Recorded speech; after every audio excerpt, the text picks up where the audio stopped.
Good morning, students.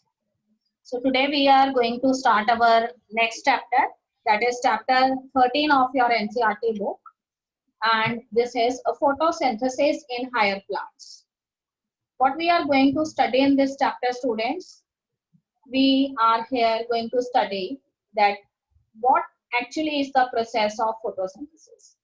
We have heard this term so many times from our lower classes, and we know the definition very well, that it is a process by which green plants they manufacture their own food with the help of certain raw material, which may be carbon dioxide and water, along with chlorophyll pigment, and in the presence of sunlight this reaction takes place, and as a result carbohydrates are formed, and in this reaction oxygen gas is evolved. So all of you know very well about photosynthesis and how this process it generally takes place in plant. You have a little bit idea, but in this chapter we will study about photosynthesis in detail, that it is not a single term, but instead of that it is a complex process. And beside this we are also going to study about the early experiments that were done by the scientists time to time to show what are the essential components or raw material required in this photosynthesis, and what is the actual location or what is the actual organelle that is concerned with this process. We will study about its functioning in detail here, and we will also study that how many types of pigments are there. Generally we have an idea about one pigment, and that is a chlorophyll. So here you will study that it is not only chlorophyll pigment, so many type of other pigments are also present in the process of photosynthesis, though they are not the main pigments, but they are performing the function of accessory pigments. Okay, student, we will study in detail about the structure of a chloroplast, the various types of components present in the chloroplast, such as stroma, stroma lamellae, thylakoid membrane, granules, etc. And in the chapter, we will study about light and dark reactions of photosynthesis. So, students, all of you know that photosynthesis is a light dependent reaction. But here in this chapter, you will get a knowledge about photosynthesis, that it is not only the light dependent reaction, but there is another phase of photosynthesis, and that is the dark phase of photosynthesis. So here you study two about types of reactions, that is light reaction and the dark reactions, which is known as the biosynthetic phase of photosynthesis. We will study about electron transport chain, and the last C4 pathway. We will also discuss about C4 pathway, photorespiration, and what are the various factors that affect the process of photosynthesis. Okay, student, let's start our chapter. Okay, what is given in the introduction? That all type of living organism, whether it may be animals or it may be humans, all of them, they depend upon plants for obtaining their food. This means these green plants, they have the ability to synthesize their food. So that's why, because they can prepare their own food, they are known as the autotrophs. And the mode of nutrition that is adopted by these green plants is known as autotrophic mode of nutrition. There are other living organisms which are present on this earth, and they are dependent on plants for obtaining their food. So all of these organisms, different type of animals, including the humans too, they are known as heterotrophs, and their mode of nutrition is known as heterotrophic mode of nutrition. So broadly, we are going to study two types of nutrition, autotrophic and heterotrophic nutrition. So student, you know that green plants, they are able to synthesize, they are able to manufacture their food with the help of a complex process, and that process is known as a photosynthesis.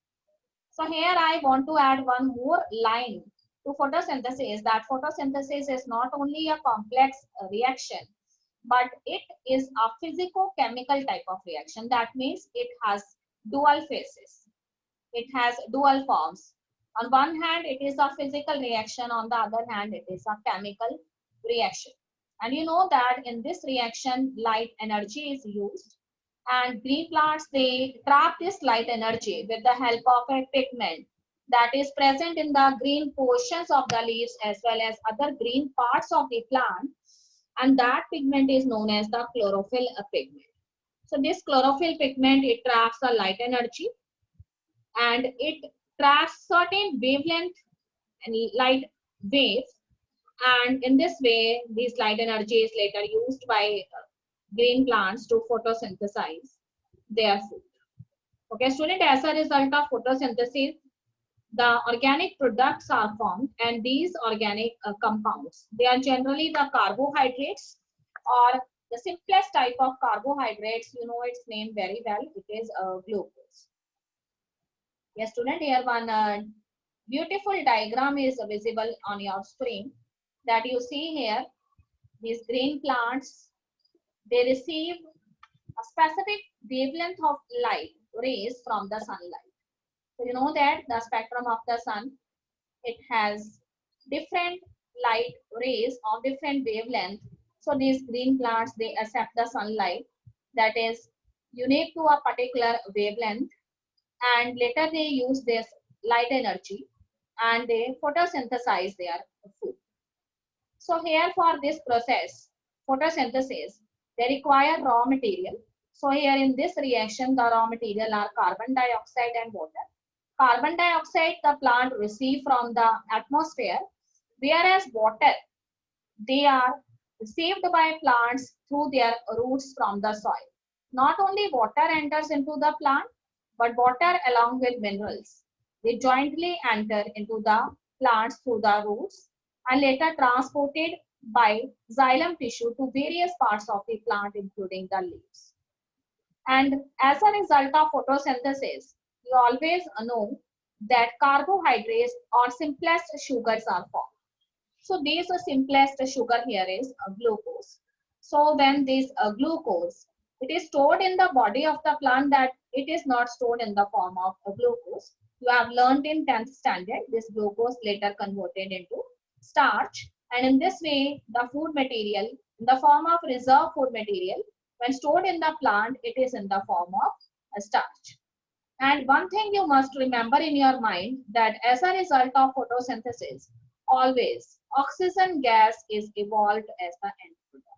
So this oxygen gas is very much important for life on the planet Earth, because all the living organisms that are present on our planet Earth, they survive by the process of respiration, and for respiration they use oxygen gas.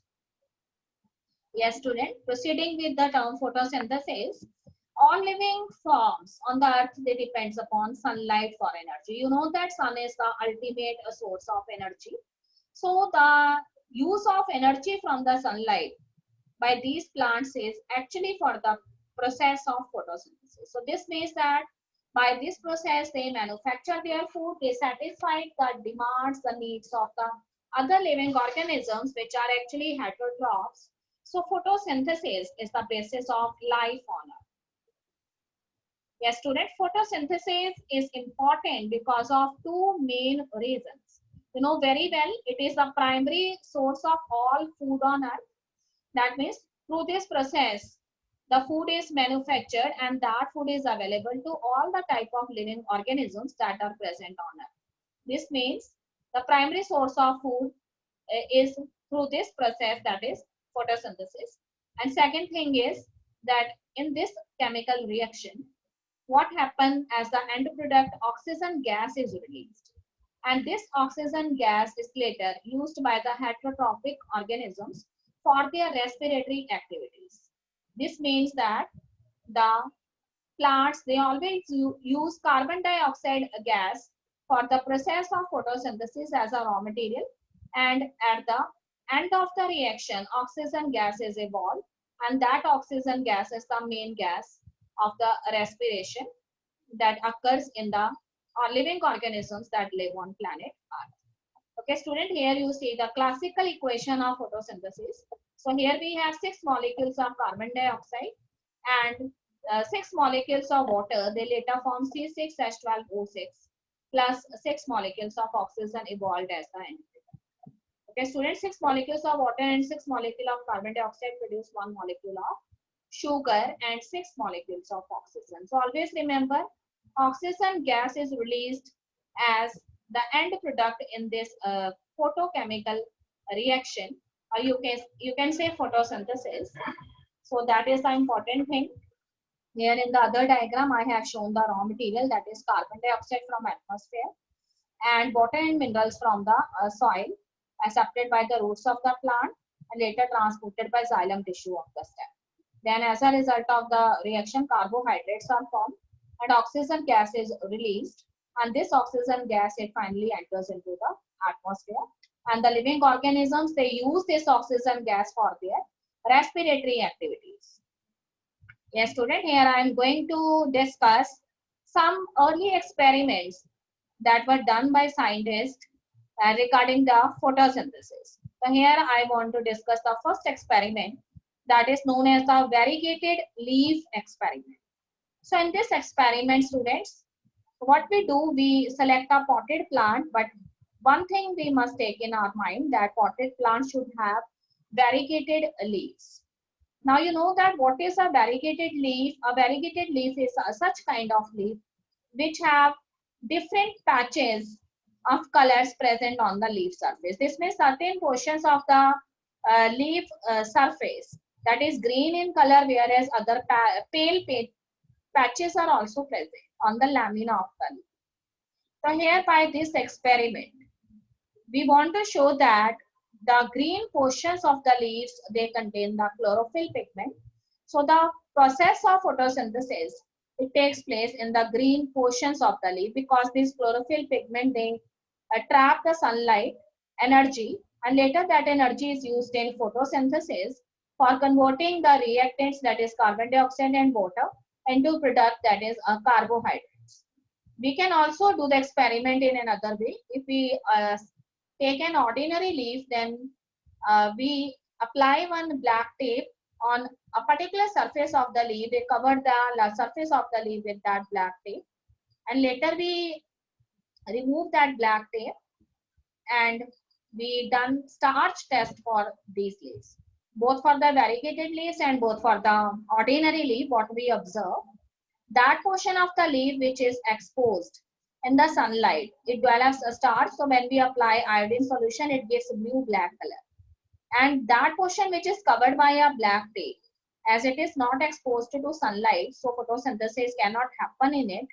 So starch formation is also not there. So when we apply iodine solution, we do not get here blue black color. And in case of variegated leaves, as I have told you, there are pale patches present and green patches are also there. So when we do the starch test for both of these patches, the pale patches, they do not show blue black color, which only come with the iodine solution when starch is there. And the pale patches, they do not give any such kind of color. This means that chlorophyll pigment is present in the green portions of the leaves, and light is very much essential for the process of photosynthesis. Otherwise, starch formation will not be there. Yes, student, here I have shown the apparatus of the experiment. So this is the variegated leaf, and you can easily see that there are some green patches present over the lamina of the leaf and some pale patches are there. And when you do the iodine test for indicating the presence of starch in these portions, you see that in the green portions of the leaves, what is present? Starch is present. So when we apply iodine solution, then these green patches of the leaves, they turn into blue black color, and the rest of the pale patches, they remain as such. This means that green pigment, chlorophyll is present in these green portions and it traps the sunlight, and because of this photosynthesis takes place. So this is the variegated leaf experiment. A student, this experiment we have already studied in 10th class. So here I have written the detailed description of that experiment. How we done this experiment, please go through these steps. You have already read it in 10th standard, so I am not explaining them again. Okay, students, so go through the steps. You remember that you have studied in previous class. Yes, student, another experiment that comes under early experiments are the half-leaf experiments. Again, student, we select a potted plant and we select any one of the leaf of that plant. And in a test tube, we put some potassium hydroxide solution. Or if you are not putting that potassium hydroxide solution, you can take a cotton soaked with potassium hydroxide and put it inside the test tube. Then the leaf which you have selected, half of the portion of the leaf you enclosed inside that test tube which contain KOH solution or QH soaked cotton. What happens, students? Half of the portion of the leaf remains in the presence of sunlight, whereas the half of the portion of the leaf it is enclosed inside the test tube. So you see that when this exposed portion it comes in contact with sunlight, so carbon dioxide is already available in the atmosphere. So it receives the raw material that is necessary for photosynthesis. Light is also there, chlorophyll pigment is also there. So here photosynthesis takes place and star formation is there. Whereas on the other half portion of the leaf, which is enclosed in the test tube. And here you also pour the QS solution. So this QS solution, it absorbs the carbon dioxide gas that is present inside the test tube. So what happened? This carbon dioxide gas that is present inside this test tube, it is absorbed by the QH solution. So as CO2 is not available, so the process of photosynthesis not takes place in this case. So this half-leaf experiment, it shows that carbon dioxide is one of the important raw material for photosynthesis. So if it is not available, the process of photosynthesis will not take place. Yes, student, here I have shown you the apparatus of the experiment. So this is the potted plant. It has so many leaves and we select one of the leaf and we keep half of the portion of these leaves inside some bottle which contains QS solution and half of the portion is remain outside the bottle.